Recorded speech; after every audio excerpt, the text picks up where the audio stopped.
Andina Anggraeni. Andina Anggraeni. Karena saya terlalu bangga dengan nama saya sendiri. Nah, terlalu bangga dengan namanya. Betul. Berarti kita memang harus bangga dengan nama sendiri. Ya.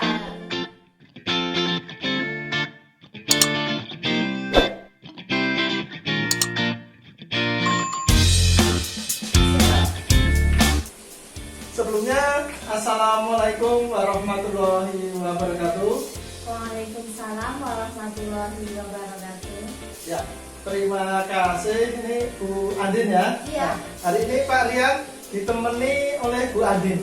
Nah, Bu Andin ini adalah guru BK ya di Man Wonosobo. Nah, Man untuk satu lebih Wonosobo. Man satu Wonosobo. Nah, untuk lebih jelasnya nanti biar perkenalan dulu. Nanti di sini Pak Rian akan membahas atau tanya-tanya tentang apa, tapi sebelumnya biar kenalan dulu.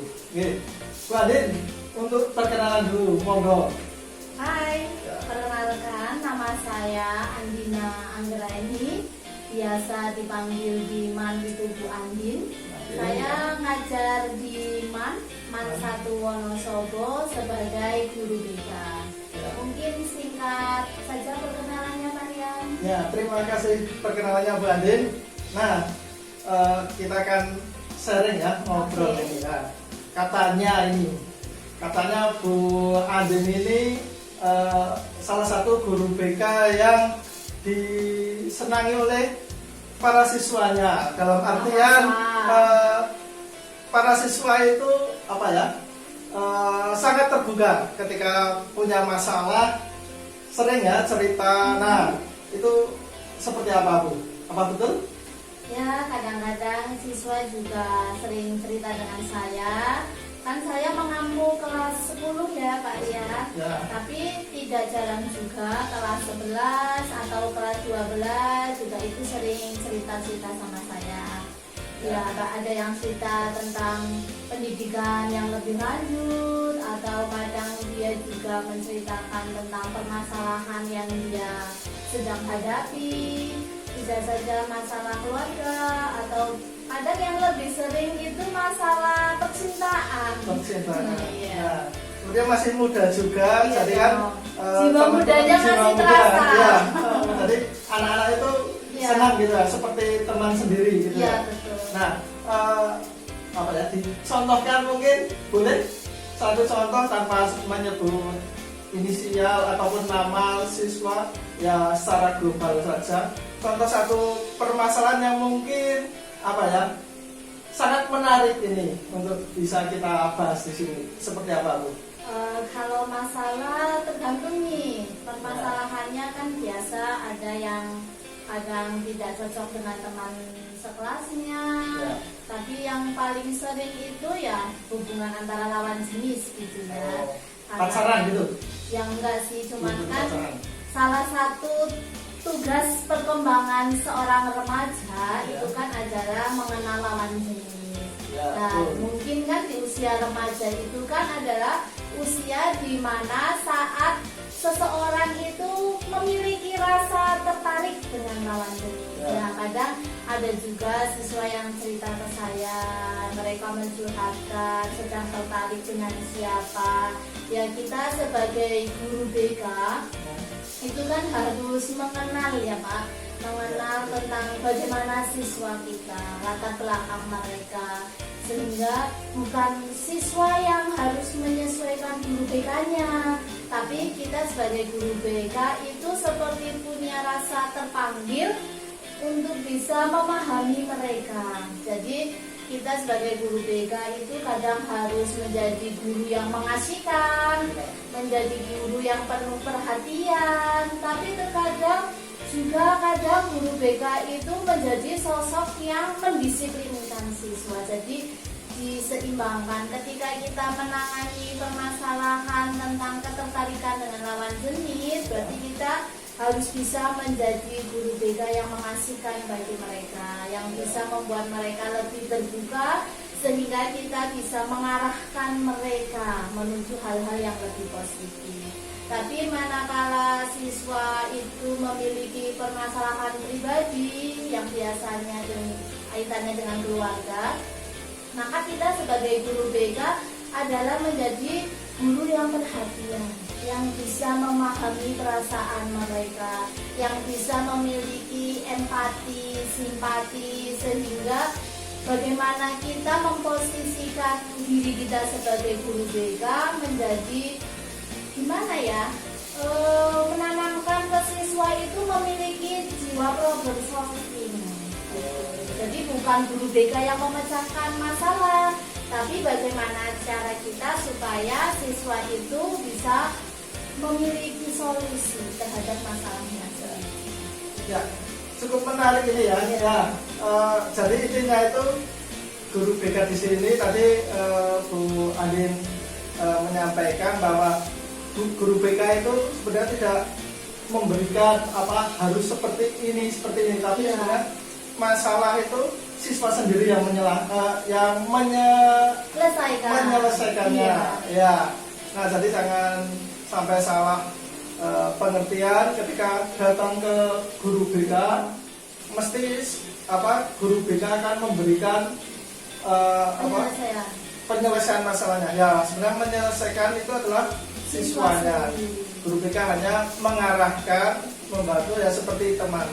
Ya. Nah, terus ini Bu, kan di masa sekarang ini ya, pandemi.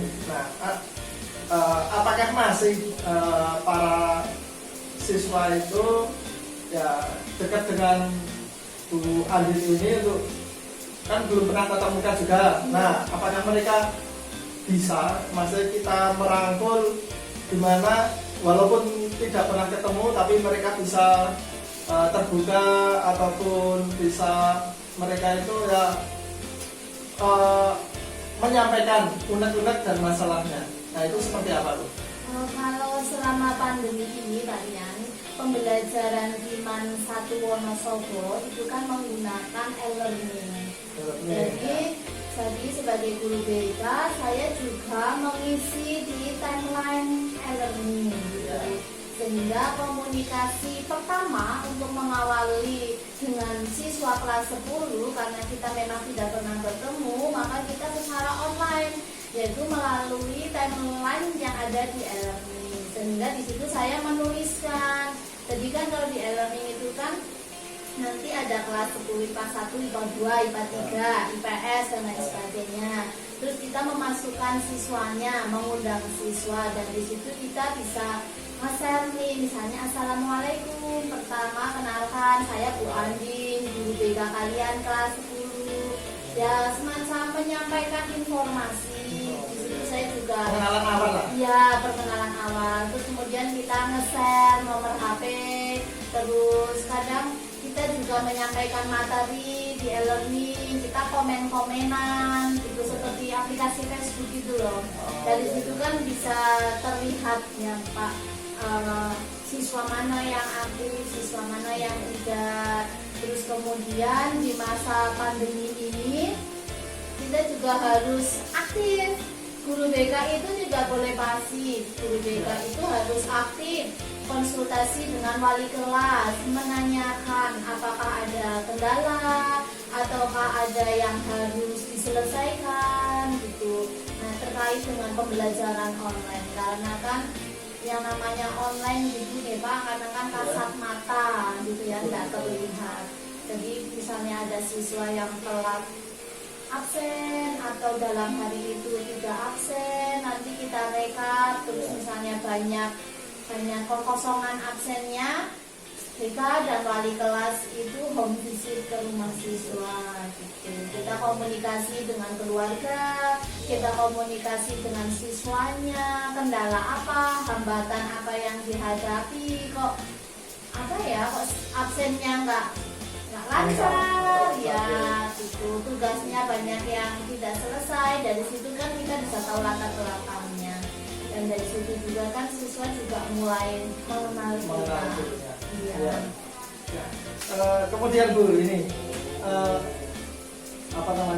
berkaitan dengan siswa ya, yang mempunyai masalah yang lebih lah, ibaratnya mungkin tidak pernah absen, kemudian tidak pernah ikut pembelajaran. Nah, itu dari guru BK sendiri itu untuk anak-anak yang seperti itu cara pembimbingannya seperti apa? Kalau saya pribadi gitu ya kalian, saya kan bertanya kepada wali kelas atau kadang wali kelas yang secara aktif konsultasi dengan guru BK menyampaikan si A, si B ini kendalanya absennya sering terlambat gitu. Memang tidak banyak, cuman kan ada yang harus diselesaikan. Terus setelah itu kita komunikasi dengan wali kelas, karena wali kelas setiap ada siswa yang telat online itu pasti menghubungi anaknya, ditelepon. Kalau misalnya anaknya tidak menjawab, maka wali kelasnya konfirmasi ke orang tua. Ini pengapunten Pak, Bu, ini kok putrane panjenengan kok belum online gitu. Nanti kalau wali kelas dirasa membutuhkan konsultasi dengan BK, nah nanti kita cari solusi penyelesaiannya seperti apa. Dan kita juga home visit ke rumah siswa karena itu penting sekali Pak.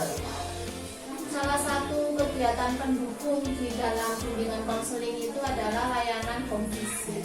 Di mana layanan home visit ketika kita datang ke rumah, kita tahu kondisi keluarganya seperti apa, terus kemudian latar belakang permasalahan yang dihadapi itu apa, sehingga sangat baik sekali kalau kita home visit. Misalnya dirasa perlu, kita juga mengundang wali murid untuk datang ke madrasah, kemudian kita sampaikan kondisi siswanya itu seperti apa, kondisi anaknya selama di madrasah itu seperti apa, kemudian kita cari penyelesaian bersama-sama. Terima kasih nih Bu Adin untuk sharingnya ya. Nah, berikan tips Bu, tips apa ya untuk menjadi guru BK yang enaknya apa ya? Yang idola. Nah, guru BK idola. Nah, tips sederhana dari Ibu Andin berkaitan dengan menjadi guru BK idola itu seperti apa? Gini bagian kadang kan siswa itu berpikiran bahwa siswa yang masuk ke ruang BK itu adalah siswa yang bermasalah. Kadang kan mereka image-nya seperti itu, padahal kan tidak. Siswa masuk ke ruang BK bisa saja konsultasi tentang karir, tentang pendidikan yang lebih tinggi, ataupun urusan yang lainnya. Menurut saya untuk menjadi guru BK yang disukai oleh siswa, menjadi guru BK yang asik, yang mengasihkan, yang bisa memahami pola pikir remaja, yang tidak hanya ketika siswa konsultasi kita hanya memberikan nasihat, kadang siswa itu jenuh karena yang mereka butuhkan adalah penyelesaian. Kadang juga yang mereka butuhkan adalah tempat yang nyaman untuk terbuka. Jadi prinsipnya kalau menurut saya untuk menjadi guru BK yang disukai murid adalah jadilah guru BK yang mengasihkan.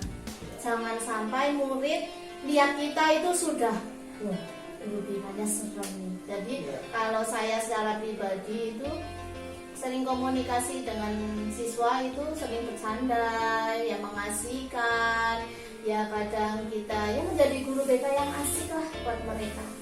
Jadi guru BK yang mengasihkan. Ya. Tipsnya lah itu satu. Iya, satu saja. Kalau siswa sudah merasa kita asik, maka mereka akan dekat dengan kita gitu. Ya, terima kasih Bu Adit untuk waktunya yang telah berkenan hadir di ruang BK ini.